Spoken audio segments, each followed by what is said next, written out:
Hey guys, क्या हाल चाल आप सबके। माय नेम इज जीवी सिंह, एक बार फिर से आपके सामने हाजिर हूं और आज हम करने वाले हैं रेस्पिरेशन के बारे में और लंग्स के बारे में। तो आपको यहीं से समझ जाना चाहिए कि भाई टॉपिक कोई बहुत ज्यादा मुश्किल नहीं होने वाला है। आप सांस लेते हैं, अंदर ली बाहर निकाल ली, यही रेस्पिरेशन है दोस्त, और इसी के बारे में हम करने वाले हैं और लंग्स के बारे में थोड़ा थोड़ा देखेंगे जो हमारे काम की चीजें होंगी। आप देखिए कि रेस्पिरेशन है क्या। बेसिकली अगर आपको एक शब्द में ये बोलना हो कि रेस्पिरेशन क्या है तो हम बोलेंगे exchange of gases is called respiration. आप देखो कि एनिमल्स और प्लांट्स के अंदर डिफरेंट मीन्स है एक्सचेंज ऑफ गैसेज का और ह्यूमन बींग्स के अंदर डिफरेंट मीन्स है। प्लांट्स के अंदर यूजुअली आप देखेंगे कि स्टोमेटल पोर्स जो होते हैं ना, उनके खुलने और बंद होने के ऊपर डिपेंड करता है कि गैसेस एक्सचेंज कैसे होंगी। लेकिन एनिमल्स या फिर ह्यूमन बींग्स है, उनके अंदर कहां से डिपेंड करता है, लंग्स के ऊपर डिपेंड करता है। आप जब अंदर सांस खींच रहे हैं तो लंग अपनी शेप चेंज करेंगे, बाहर कर रहे हैं तब शेप चेंज करेंगे, वो सब पढ़ेंगे हम इसके अंदर, ठीक है।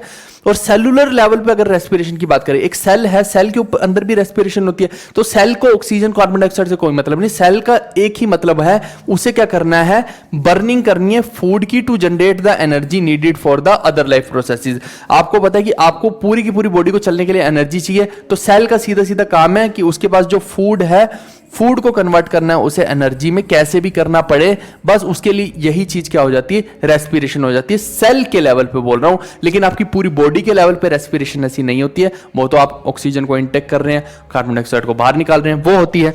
फिर सेलुलर रेस्पिरेशन में टेक्स प्लेस इन प्रेजेंस और एब्सेंस ऑफ ऑक्सीजन। जी हाँ, आप सोच रहे होंगे कि ऑक्सीजन की जरूरत हमेशा होती है, ऐसा नहीं है। मैंने क्या बताया, सेल के लिए जो है फूड को एनर्जी में कन्वर्ट करना है बस, और कुछ उसको मतलब नहीं है। तो उसमें ऑक्सीजन प्रेजेंट हो चाहे ना हो कोई फर्क नहीं पड़ता, सेल अपनी रेस्पिरेशन प्रोसेस को पूरे का पूरा कंप्लीट करेगा। आगे बढ़ते हैं। अब देखिए कि रेस्पिरेशन इन ह्यूमन बींग्स देखते हैं। आपको पता है आपके अंदर लंग्स है और यही लंग्स है, इनके अंदर ही बहुत सारी चीजें होती है, एल्वियोली वगैरह होती है, जिनके बारे में भी हम डिटेल में पढ़ेंगे। तो यहीं से क्या है, पूरे के पूरे लंग्स के थ्रू ही आपको रेस्पिरेशन होती है। लंग्स के अंदर ही देखिए, किसी को लंग कैंसर होता है, जैसे मेरी मदर को था, तो यहाँ पे क्या उनके क्या था कि यहाँ पे नोड बन गई थी, एक नोड बन गई थी। फिर ये जो नोड है ना, ये दोनों तरफ फैलने लग गई थी, फिर नोड इधर भी बन गई, ये भी फैलने लग गई। और इससे क्या हो रहा था कि लंग्स को बाहर भी नहीं निकाल सकते, क्योंकि ये इतना स्प्रेड हो गया था लंग्स के इधर भी कि हमने सोचा कि हम इस नोड को निकलवा दें, लेकिन नोड को भी हम नहीं निकलवा पा रहे थे। कारण यही कि वो इतनी ज्यादा इधर भी स्प्रेड हो गया कि पूरे लंग्स को ही निकालना पड़ जाएगा। और लंग्स का जो ट्रांसप्लांट भी होता है, सबसे डिफिकल्ट होता है लंग को ट्रांसप्लांट करना, मतलब पेशेंट को की जान को खतरे में डालना, ठीक है। तो ये ऐसा हाल होता है भैया, इसीलिए बोलते हैं कि स्मोकिंग मत करो।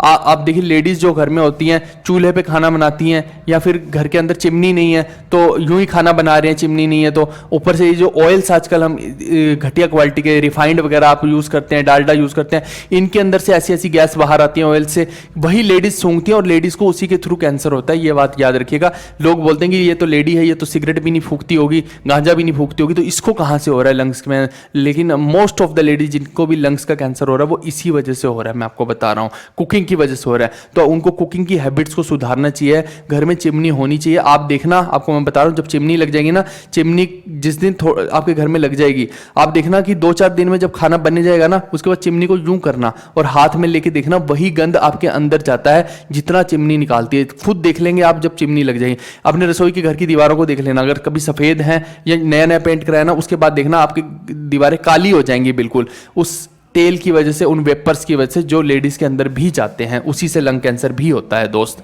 ठीक है। ये आसान भाषा में बोलूं तो ये छोटी चीज लगती है सुनने में, लेकिन यही रियलिटी है। जिसने फेस किया होता है उनको पूछ के देखो तो उनको पता लगेगा इसके कॉन्सिक्वेंसेस का, ठीक है भाई। तो जितने भी लोग हो भाई, अपना नौकरी लगने के बाद ना, और कुछ करो या ना करो, घर में अगर तुम्हारी मदर खाना बनाती है या तुम्हारी बीवी खाना बनाती है, बहन खाना बनाती है, एक चिमनी जरूर लगवा लेना। और कुछ करो या ना करो, जीवन में ये काम जरूर करना अपनी पहली सैलरी के साथ, ताकि घर वालों को आप ना जाने भी होते हुए भी ना उनको बीमारियां लगवा रहे हो, तो उनकी बीमारियों से बचाव के लिए आपकी जिम्मेदारी है, आपको ये काम जरूर करना है।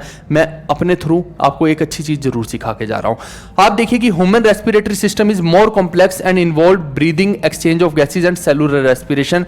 तीनों चीजें मैंने बता दी। ब्रीदिंग क्या हो गया, ये हो गया ब्रीदिंग, ठीक है। एक्सचेंज ऑफ गैसेस क्या हो गया, अंदर जो एक्सचेंज हो रहा है ब्लड के साथ, पूरी की पूरी गैसेस का सब पढ़ाऊंगा, वो हो गया। तीसरा सेलुलर रेस्पिरेशन, जिसमें फूड को एनर्जी में कन्वर्ट करना है। ये 3 चीजें जो है इन्वॉल्व कर रही हैं पूरी की पूरी रेस्पिरेशन में।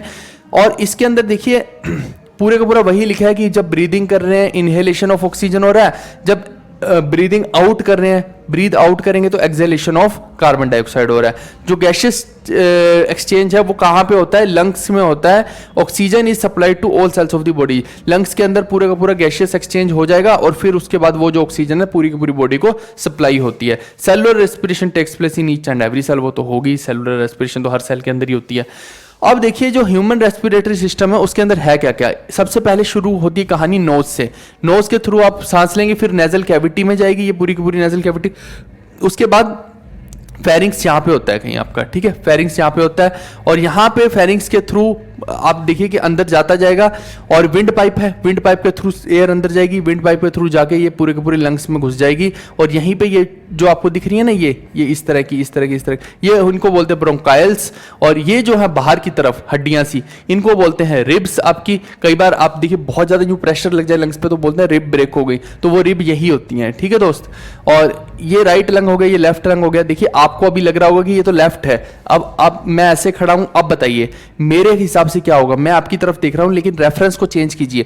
आप देखिए कि मैं आपके लिए ये जो राइट है, मेरे लिए जो ये राइट है आपके लिए लेफ्ट है, मेरे लिए जो लेफ्ट है आपके लिए क्या हो गया, वो राइट हो गया। इस वजह से आपको लग रहा है। तो बायोलॉजी में सही चीज बोली जाती है, क्योंकि अगर आप ऐसे करेंगे तो बड़ी गड़बड़ हो जाएगी। फिर तो आप अपने हिसाब से नहीं देखेंगे, आप पेशेंट के हिसाब से देखेंगे। पेशेंट का जो राइट लंग है यही है, आप ऐसे खड़े हो जाइए तो आपका राइट लंग यही होगा, ना कि वो वाला, ठीक है दोस्त। तो ये पूरे का पूरा बताया, इसके पार्ट्स कौन कौन से हैं। Bronchioles and alveoli are the enclosed in a pair of lungs. Bronchioles और एल्वियोली, ये देखो आप समझना। ब्रोंकाइल्स क्या है? एक तरह से जैसे प्लांट होता है, प्लांट के अंदर क्या है, ये इसकी स्टेम हो गई, तनी हो गई। इस तनी के ऊपर क्या लगे हैं? पत्ते लगे हुए हैं। ये जो पत्ते हैं ना, इनको आप समझ लो एल्वियोली, और ये जो तनी है इसको आप समझ लो क्या है? ब्रोंकाइल्स। ऐसे समझिए आप। अब यहाँ पे ये गोभी के फूल लगे हुए हैं, ये पत्ते समझ लो, गोभी के फूल समझ लो, ये है अल्वियोली। यही क्या कर रही है? ये सरफेस एरिया को इंक्रीज कर रही है। देखो अगर मान लो सिर्फ ब्रोंकाइल ऐसे ही हो, सपोज कीजिए ये ब्रोंकाइल ऐसे हो, तो क्या ये सरफेस एरिया इंक्रीज हो? जी नहीं, ये तो सिर्फ इतने से पार्ट पे ही गैस का एक्सचेंज होगा। लेकिन अगर मैं यहीं पे एक फूल लगा दूं यूं, अब देखिए कि इतने से पार्ट पे नहीं हो रहा, अब ये इतने सारे पार्ट पे एक्सचेंज ऑफ गैस हो रहा है, तो सरफेस एरिया को बढ़ा देता है ये गैशियस एक्सचेंज के लिए। एल्वियोली का ये सबसे बड़ा काम है और यहीं पे सारे का सारा गैशियस एक्सचेंज होता है एल्वियोलर सरफेस पे, एल्वियोली के ही सरफेस पे। और फिर वो फर्दर जो है ऑक्सीजन दे देता है ब्लड को, ब्लड फिर आगे बाकी के पार्ट्स को देता है। वही सब चीजें यहाँ पे समझा रखी हैं। अब देखिए फिजियोलॉजी की बात करते हैं। जब भी आप सांस लेते हैं, आप देखना इधर देखो, ये दो तरह के लंग्स मैंने दिखाए हैं। आप देखिए इनहेलेशन, अब मेरे साथ साथ ये प्रैक्टिस करते जाइएगा तो आपको बात समझ में आती जाएगी। यहां पे क्या होता है? Diaphragm contract and moves down. ये जो है डायाफ्राम है, ये कॉन्ट्रैक्ट करके नीचे को आ जाता है। आप समझिए जैसे कोई चीज ऐसी है, उससे ऊपर से प्रेस किया तो वो कैसी हो जाएगी? वो ऐसी हो जाएगी, ऐसी हो जाएगी, ठीक है। इसको ही ऊपर से यूं प्रेस करेंगे तो ऐसे सीधा हो जाएगा। तो ये क्या था? ये ऐसे था पहले ज्यादा, ऊपर से यूं प्रेस किया तो ये ऐसा हो गया, ठीक है। और यहां पे देखिए लंग्स फूल जाएंगे इनहेलेशन में। आइए मेरे साथ करके देखिए, मैं यहां साइड में खड़ा हो जाता हूं, आप मेरे साथ साथ सांस को अंदर लीजिए और ध्यान से हाथ लगा के अपने लंग्स को देखिए। आप देखिए आपकी छाती चौड़ी हो गई है, चौड़ी हो गई है, मतलब लंग्स क्या है? फूल गए हैं। क्यों फूल गए हैं? क्योंकि आपने एयर भर ली उसके अंदर। बलून लिया, बलून के अंदर यूं करोगे तो बलून बड़ा हो जाएगा। क्यों बड़ा हो गया? उसके अंदर एयर भर गई। आपने भी क्या किया? यूं किया, अंदर सांस ली तो एयर भर ली लंग्स के अंदर, तो लंग्स बड़े हो गए। अब वापस से छोड़ो सांस, क्या हो गया? कॉन्ट्रैक्ट हो गए। बलून के अंदर से आपने यूं, बलून के अंदर से यूं खोल दिया तो एयर बाहर निकली तो बलून क्या हो गया? छोटा हो गया। तो वही क्या है? लंग्स अब क्या हो गए? छोटे हो गए। ये कब हुए? जब सांस आपने बाहर को छोड़ी तो कॉन्ट्रैक्ट हो गए। कॉन्ट्रैक्ट होते हैं तो क्या हुआ? वॉल्यूम कम हो गई। यहाँ डायफ्राम की देखिए ना, वॉल्यूम कम हो गई और क्या हो जाएगा? प्रेशर ज्यादा हो जाएगा। यहाँ पे वॉल्यूम कम और प्रेशर ज्यादा हो जाएगा। यहाँ पे उल्टा है, यहाँ वॉल्यूम बढ़ जाएगी, जैसी बढ़ा तो वॉल्यूम बढ़ गई। बलून को देखिए ना, बलून जैसे ही फूला तो बड़ा हो गया, वॉल्यूम बढ़ गई, लेकिन प्रेशर उसके अंदर कम हो जाएगा फिर। और अगर आप देखिए कि उसके अंदर यूं छोटा कर दिया उसको तो प्रेशर उसके अंदर ज्यादा हो जाएगा। सेम वही चीज है, ये उसके अंदर की बात नहीं है, ये यहाँ पे डायफ्राम की बात है एक्चुअली में। अब वो बलून से नहीं पता लगेगा प्रेशर का आपको, क्योंकि बलून में प्रेशर का कंसेप्ट थोड़ा अलग रहता है।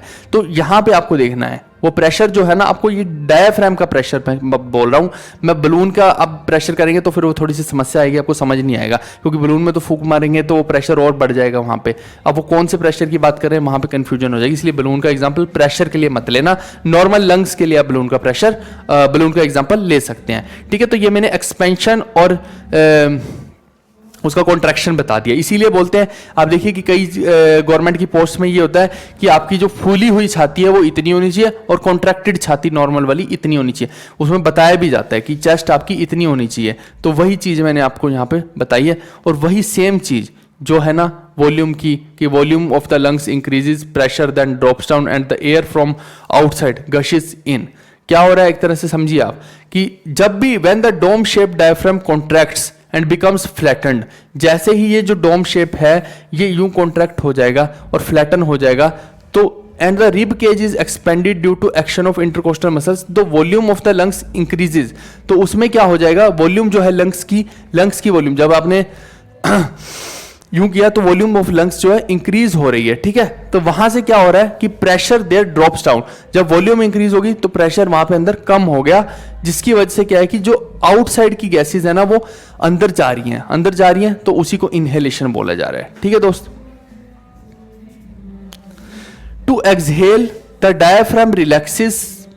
अब देखिए, अगर आपको एक्सहेल करना है तो डायफ्राम वापस से यूं नॉर्मल हो जाएगा, ठीक है, सॉरी यूं नहीं हो जाएगा, ये इस तरह का हो रहा है और बाद में देखिए ये फ्लैटन हो रखा है, बाद में ये वापस से अपनी शेप में जाएगा, वापस से शेप में ऐसे जाएगा। यही मैंने आपको अभी प्रैक्टिकल करके बताया कि जब इसको अंदर सांस खींचनी है तो ये ऐसा हो जाएगा चौड़ा, और जब वापस से करना है तो ये यूं हो जाएगा। तो ये देखिए ये यूं हो गया, बस वही चीज़ है, वही सारी की सारी कहानी यहाँ पे मैंने समझा रखी है। और एल्वियोली के ऊपर सारा का सारा काम होता है गैसियस एक्सचेंज का, ये भी मैंने बता दिया है। सेम आप चीज़ यहाँ भी देखेंगे, ये भी कुछ अलग से नहीं है, इसके अंदर भी वही बताया कि ब्लड जो होता है coming from the cells has more concentration of carbon dioxide. आप देखना कि बेसिकली सारी की सारी गैस की जो एक्सचेंज है वो कहाँ हो रही है, एल्वियोली पे हो रही है। ये तो मैं आपको बता ही चुका हूँ। और होती किससे है, सिंपल डिफ्यूजन से होती है यहाँ पे। और यहां देखिए कि जब ब्लड है, ब्लड आपका आ रहा है इसके अंदर, मैंने आपको क्या बताया कि ब्लड के अंदर दो तरह के वेस्ट है, एक मेटाबॉलिक वेस्ट है, दूसरा उसके अंदर गैशियस वेस्ट है। जो मेटाबॉलिक वेस्ट है उसके लिए एक्सक्रीटरी सिस्टम बना है, जो गैशियस वेस्ट है उसके लिए लंग्स बने हुए हैं। तो गैशियस वेस्ट के अंदर क्या है, उसके पास हाई कंसंट्रेशन कार्बन डाइऑक्साइड की, तो बाहर की एयर से उसके अंदर ज्यादा है कंसंट्रेशन, इस वजह से वो जैसे ही आएगा अपनी कार्बन डाइऑक्साइड को छोड़ देगा और ऑक्सीजन को ले लेगा। ये आगे मैं अभी आपको सारे का सारा समझाऊंगा भी एक एक करके। ये देखिए यहाँ भी लगभग आप देखेंगे ना तो ये सारी की सारी प्रोसेसेस में एक ही चीज बता रखी है, पूरी की पूरी कहानी बार बार वही चीजें रिपीटेड है, इसके अंदर कोई अलग से चीज नहीं है। और आप देखिए कि similarly the process of giving out is called exhalation, वो सब वही कहानी बार बार रिपीट हो रखी है। एक दिन में आप कई बार सांस लेते हैं, एनसीईआरटी में ऐसी चीजें लिखी हुई, क्या करें अब। The number of times a person breathes in 1 minute is called breathing rate. Breathing का रेट अगर आपको अपना मापना हो तो 1 मिनट में आप कितनी बार सांस ले रहे हैं वो आपका ब्रीदिंग रेट हो जाएगा, ठीक है दोस्त। डिफ्यूजन क्या है, डिफ्यूजन में कुछ नहीं होता, सिंपल है कि हाई कंसंट्रेशन से लो कंसंट्रेशन की तरफ मॉलिक्यूल्स ट्रैवल करते हैं बिना स्पेंडिंग किए कोई energy, without spending any energy. ये इंपॉर्टेंट पॉइंट है, तो उसको हम डिफ्यूजन बोलते हैं। और मैंने शुरू में ही आपको जब मैंने ऑस्मोसिस वगैरह के बारे में बताया था, पहले ही चैप्टर के अंदर मैंने डिफ्यूजन बताया भी था, वहां पे आप फाट मारते हैं मैंने बोला था, और डिफ्यूजन के थ्रू ही वो आपके भाई तक पहुंच जाएगा। आप अगरबत्ती जलाते हैं, डिफ्यूजन के थ्रू ही वो कई लोगों तक उसकी सुगंध पहुंच जाती है। ये सब मैंने आपको बताया हुआ डिफ्यूजन क्या होता है, हाई कंसंट्रेशन से लो कंसंट्रेशन की तरफ जब वो ट्रैवल करते हैं मॉलिक्यूल्स। अब देखिए सेलुलर रेस्पिरेशन क्या है।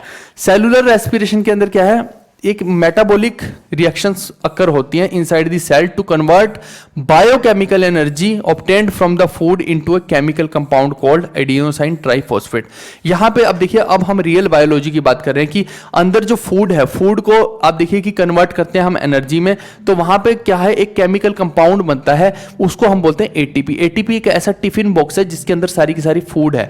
टिफिन में क्या होता है, फूड होता है, फूड के अंदर एनर्जी होती है। ऐसा समझ लीजिए कि ये ऐसा टिफिन बॉक्स है जिसके अंदर बहुत सारी एनर्जी है। यही जो है ना करेंसी है हमारे पूरी की पूरी बॉडी की, यही एनर्जी है, यही करेंसी है। एक तरह से आपको कुछ भी खर्चा करने के लिए क्या चाहिए, पैसे चाहिए। तो यहाँ पे हमारे पास खर्चा क्या है, एनर्जी का खर्चा है बॉडी के लिए, तो उसके लिए यही इसकी करेंसी है बॉडी की, एटीपी। अभी मैं पूरी रिएक्शंस के थ्रू बताऊंगा। फिर metabolism refers to the set of chemical reactions carried out for maintaining the living state of the cells in organism, these are can be divided into two categories. Metabolism देखिए वो होता है जो आपको regular आपके body को processes चाहिए हैं चलाने के लिए, उसको मेटाबॉलिज्म बोलते हैं। ये भी दो तरह का है, एक तो होता है कैटाबॉलिज्म, जिसके अंदर क्या है कि ब्रेकिंग डाउन होती है मॉलिक्यूल्स की टू ऑब्टेन एनर्जी, यानी बहुत सारे मॉलिक्यूल, यहां देखिए आप, ये जो पूरा मॉलिक्यूल है, मॉलिक्यूल क्या हो जाएगा, टक टक टक टक करके छोटे यूनिट्स में ब्रेक हो गया। जब भी आप देखिए कि मॉलिक्यूल छोटे यूनिट में ब्रेक होगा ना, तो कोई भी बॉन्ड है, केमिस्ट्री के अंदर ये हम पढ़ेंगे कि कोई भी बॉन्ड है, मान लीजिए ये बॉन्ड है, ये जब भी टूटेगा ना तो ये अपने यहां से एनर्जी रिलीज करता है, ये एनर्जी को रिलीज करता है। यही पूरा का पूरा कंसेप्ट है आपकी बॉडी में एनर्जी बनने का, सीधी बात है ना। कोई भी बॉन्ड ब्रेक होगा तो एनर्जी रिलीज होगी। यहां देखिए बड़े मॉलिक्यूल को छोटा मॉलिक्यूल जब छोटे में टूट जाएगा, ये छोटे में टूट गया बहुत सारे में, तो यहां क्या हुआ, एनर्जी बहुत सारी रिलीज हुई। यही एनर्जी जो है हमारी सेल्स को काम आती है, हमारी पूरी बॉडी को काम आती है प्रोसेसिंग करने में उसके फंक्शंस को। इसको बोलते हैं कैटाबॉलिज्म।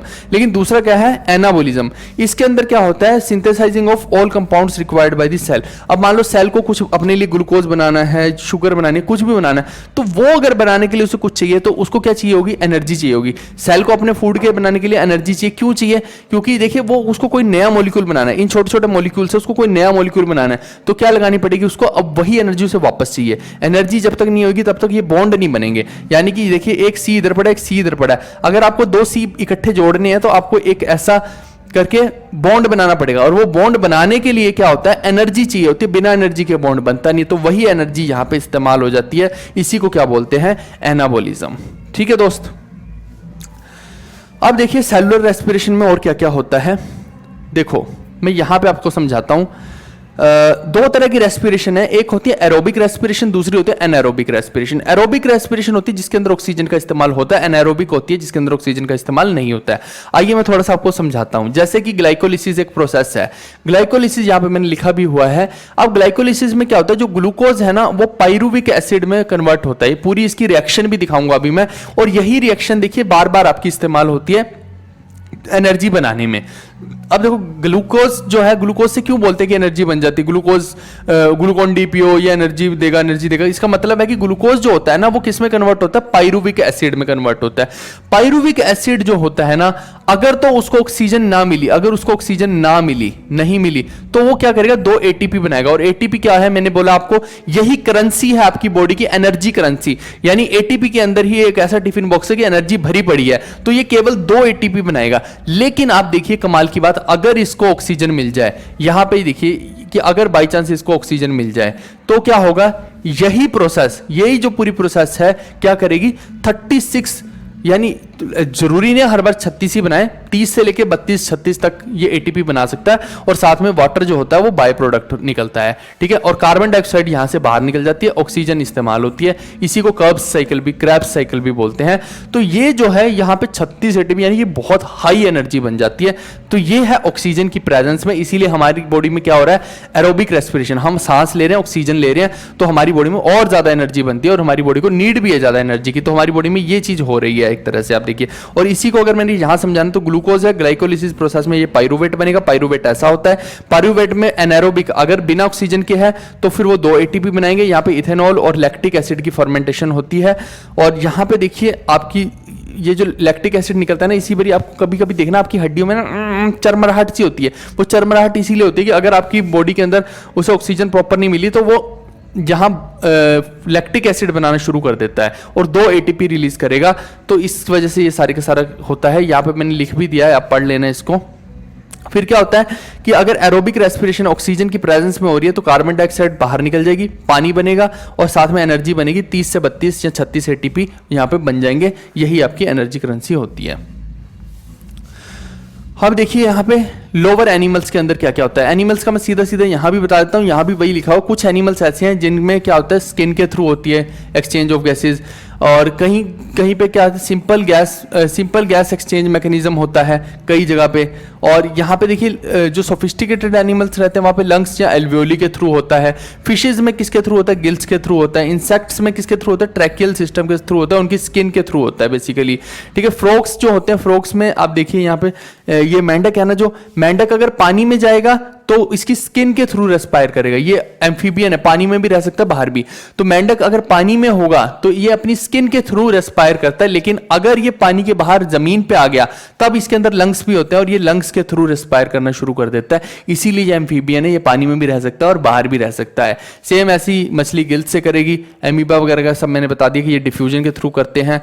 और अर्थवॉर्म वगैरह हो गए या फिर इंसेक्ट्स हो गए तो ये किसके थ्रू करते हैं? इनकी स्किन के थ्रू करते हैं रेस्पायर। ठीक है दोस्त, यहां भी वही बता रखा है, मेंढक वगैरह का बता रखा है। ये सब चीजें सेम वही जो चीजें यहां भी बता रखी है कि कैसे कैसे ये चीजें, ये जीव जंतु रिस्पायर करते हैं।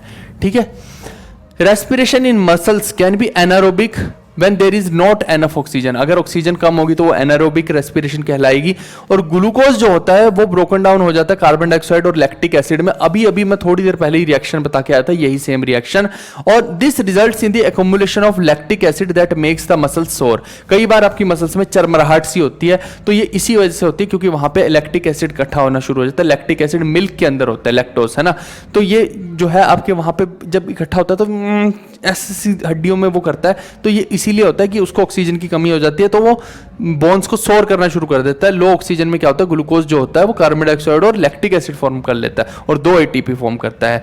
This type of anaerobic respiration is known as lactic acid fermentation. इसको एनारोबिक रेस्पिरेशन को लैक्टिक एसिड फर्मेंटेशन भी बोलते हैं। ये भी क्वेश्चन आपका एग्जाम में आ सकता है। और यहां भी देखिए ग्लूकोज है, यहाँ पे पाइरुवेट बन रहा है, यहाँ ऑक्सीजन की फॉर्म में ये बन रहा है, लैक ऑफ ऑक्सीजन की फॉर्म में ये बन रहा है लैक्टिक एसिड और एनर्जी, और ऑक्सीजन की फॉर्म में, प्रेजेंस ऑफ ऑक्सीजन की फॉर्म में यहाँ पे ये चीजें बन रही है, कार्बन डाइऑक्साइड, वाटर और एनर्जी। ये सबसे हाई एनर्जी यहीं बनती है। और माइटोकॉन्ड्रिया जो होता है उसके थ्रू बनती है क्योंकि माइटोकॉन्ड्रिया पावर हाउस है। आपको पता है सबसे ज्यादा एटीपी फॉर्मेशन कहां होगी? माइटोकॉन्ड्रिया में होगी, वही हमारा पावर हाउस है। एटीपी कर रहे हैं इतनी देर से। एटीपी होता क्या है? एडिनोसाइन ट्राइफॉस्फेट इसका नाम है। आप देखिए ये इस तरह का दिखाई देता है। ये पूरी इसके अंदर मैंने इसी के बारे में जिक्र कर रखा है। इसके अंदर मेन जो चीज है ना आपको ये देखना है, ये जो है ना इसका ट्राइफॉस्फेट चेन, यही इसका सबसे बड़ा सुख है, सबसे बड़ा हथियार है। ये जो ट्राइफॉस्फेट चेन में क्या है, ये अल्फा फॉस्फेट ग्रुप हुआ, ये बीटा फॉस्फेट ग्रुप हुआ, ये गामा हुआ, अल्फा बीटा गामा। अब यही जो है ना ट्राइफॉस्फेट चेन, अगर इसको ब्रेक कर दिया जाए तो ये हाई अमाउंट ऑफ एनर्जी बनाता है। इसी वजह से बोलते हैं कि जो एटीपी है ना एनर्जी करेंसी भी है, और यही जो है सारे का सारा एनर्जी का दारोमदार इसी पे है। तो जैसे ये ब्रेक होगी तो ये हाई एनर्जी बनाएगा और आपकी बॉडी को जहां जहां एनर्जी की जरूरत है वहां वहां ये माइटोकॉन्ड्रिया के अंदर बनाएगा और बाकी में फिर दे देगा सब जगह पे। अब देखिए respiration in plants. Unlike animals, humans, plants do not have specialised structure of gaseous exchange. उनके अंदर तो होता नहीं है ये, तो दे हैव स्टोमेटा। स्टोमेटा देखिए ये मैंने बहुत पहले भी फोटोसिंथेसिस के अंदर भी सब बता रखा है कि ये जो है प्लांट है, इनके लीव्स में स्टोमेटा होता है। जब ये स्टोमेटा खुलेगा तो वहां पे क्या होगा, कार्बन डाइऑक्साइड अंदर घुस जाएगी। जब वो बंद होगा तो ऑक्सीजन बाहर निकल जाएगी, जिसकी वजह से ये क्या कर रहे हैं, फोटोसिंथेसिस कर रहे हैं। क्लोरोफिल अंदर होता ही है, सनलाइट की फॉर्म प्रेजेंस में ये अपना खाना खुद बना लेते हैं। वही सारी चीजें, इसी को क्या बोलते हैं, फोटोसिंथेसिस। लेकिन रात को उल्टा होता है, जब सूर्य भगवान नहीं होते हैं तब क्या होता है कि ऑक्सीजन इसके अंदर जाती है। जैसे ह्यूमंस के अंदर हम ऑक्सीजन ले रहे हैं और कार्बन डाइऑक्साइड बाहर निकाल रहे हैं, तो O2 अंदर जाएगी और CO2 तब बाहर चली जाएगी। तो ये होता है रात को, इसको बोलते हैं रेस्पिरेशन करना। ठीक है दोस्त, आई होप कि ये चीज समझ आ गई होगी। सॉरी यार, आई होप कि ये चीज समझ आई होगी आपको। यहां से ये रिमूव कर देता हूं, नहीं तो फिर आप कंफ्यूज होते रहेंगे। तो ये पूरा का पूरा कंसेप्ट हो गया प्लांट्स के अंदर रेस्पिरेशन का, कोई बहुत बड़ा नहीं था ये। ट्रांसपीरेशन, इसके अलावा भी कुछ है क्या? एक सेकंड रुकिए बस। ठीक है, ट्रांसपीरेशन हम आगे भी पढ़ेंगे, फिर से एक बार बता देता हूं मोटे मोटे तौर पे। कुछ नहीं होता, जैसे हम सुसु जाते हैं वैसे यहां भी है प्लांट्स के अंदर कि जितना भी यहां पे लीव्स के अंदर देखिए बहुत सारा पानी इकट्ठा हो जाता है, उसको बाहर निकालना है। ज्यादा पानी इकट्ठा हो गया, जैसे इतनी सारी प्रोसेसेस मैंने बताई, वहां पे मैंने बोला ना कि बहुत सारा पानी इकट्ठा होता है, तो गैसियस एक्सचेंज के कारण जितना पानी इकट्ठा एक्स्ट्रा हो गया वो सूर्य भगवान की रोशनी से ये इवेपोरेट हो जाएगा भाई, और नीचे से पानी और आ जाएगा ऊपर। तो इस तरह से पानी का फ्लो भी चलता रहता है और यहाँ से इवेपोरेट भी होता रहता है। इसी को ट्रांसपीरेशन बोलते हैं। ये हम एक्सक्रीटरी सिस्टम में भी एक बार देख लेंगे। इसको कहते हैं ट्रांसपीरेशन की पुल थ्योरी, यानी कि यहां से आपने पानी जैसी खींचा तो अब यहाँ पानी की कमी हुई तो ये नीचे रूट्स के थ्रू यहाँ पे ले लेगा पानी, फिर वो और खींचेगा, फिर रूट्स के थ्रू और ले लेगा। ऐसे इसका पूरा सिस्टम चलता रहता है। हमारी बॉडी में भी होता है। आप देखिए कि यहाँ पे आपकी स्वेटिंग हो जाती है, आप बाहर जाते हैं धूप में और फिर वो उड़ जाता है, तो वो एक तरह से ट्रांसपीरेशन ही है। आप देखिए इसीलिए बोलते हैं कि कभी आप बहुत लू वाले एरिया में जा रहे हैं या आपके बाहर घर के लू पड़ रही है, भरी दोपहर में जा रहे हैं, रुमाल को पूरा गीला करो और मुंह पे यूं बांध लो और जाओ, बाइक पे जाओ। अब बाइक पे जाएंगे ना 10-15 मिनट के बाद आप देखना आपका रुमाल एकदम गर्म हो जाएगा। आपने गीला किया वो एकदम सूख जाएगा और गर्म हो जाएगा, यानी कि रुमाल का सारे का सारा मॉइस्चर कहाँ गया, ट्रांसपीरेशन में बाहर चला गया। अब आपने एक फिजिकल बैरियर क्रिएट कर रखा है, तो अब आपकी वो स्किन से खींचेगा और फिर वो बाहर जाएगा। लेकिन अगर आप मान लीजिए रुमाल लगा के ही नहीं जा रहे, यूं ही नंगी स्किन के साथ जा रहे हो, तो क्या होगा, सीधा सीधा आपकी स्किन से यूं ट्रांसपीरेशन होती रहेगी और आप एक पॉइंट पे डिहाइड्रेट हो जाओगे और आपको पता नहीं लगेगा कि आप डिहाइड्रेट हो रहे हो। आप बोलेंगे मैं तो सुसु भी नहीं गया भाई, पानी में घर से पूरा पी के चला था, लेकिन आप डिहाइड्रेट हो जाएंगे, जिसकी वजह से आप देखिए कि 2-3 घंटे के बाद आप देखेंगे जब थोड़ा बहुत सुसु आएगा, आपको ज्यादा आएगा नहीं, क्योंकि आपकी बॉडी का पानी पहले ही खत्म हो चुका है और जो सुसु भी आपको आएगा येलो कलर का आएगा दोस्त। तो इसी को क्या बोल रहे हैं, एक तरह से ट्रांसपीरेशन की पूरी थ्योरी बोल रहे हैं। आई होप कि ये आपको समझ आ गया होगा। ये तो कंप्लीट हो गया है। अब यहाँ पे हमें लंग्स की क्यों जरूरत है, देखो प्लांट्स के अंदर क्योंकि वेल डेवलप्ड सिस्टम नहीं होता है, इतना उनको इतना कॉम्प्लेक्स नेटवर्क भी नहीं है उसके अंदर रेस्पायर करने के लिए, वो तो लीव्स के थ्रू ही कर लेंगे। और यूजुअली क्या होता है कि जो डिफ्यूजन है वो जो डीप सीटेड सेल्स है ना, जो एकदम डीप सीटेड सेल्स है, वहां पे डिफ्यूजन इजीली वर्क नहीं करती है। इस वजह से क्या है कि हमारी बॉडी में कुछ ना कुछ ऐसा सिस्टम होना चाहिए था, भगवान ने बनाना चाहिए था, जो कि हमें इजीली रेस्पिरेशन में हेल्प कर पाए। और उसी के लिए किसने हेल्प की, भगवान ने क्या बना के हेल्प की, लंग्स बना के हेल्प की। हमारे लंग्स के अंदर फिर इजीली जो है गैशियस एक्सचेंज हो जाता है। अगर सिंपल डिफ्यूजन से चलने लगते तो हमारा गैशियस एक्सचेंज बॉडी में नहीं हो पाता इजीली, और हम फिर अनडेवलप्ड रह जाते और हो सकता है हमारी जो लाइफ है वो भी उतनी ना होती, कम ही होती।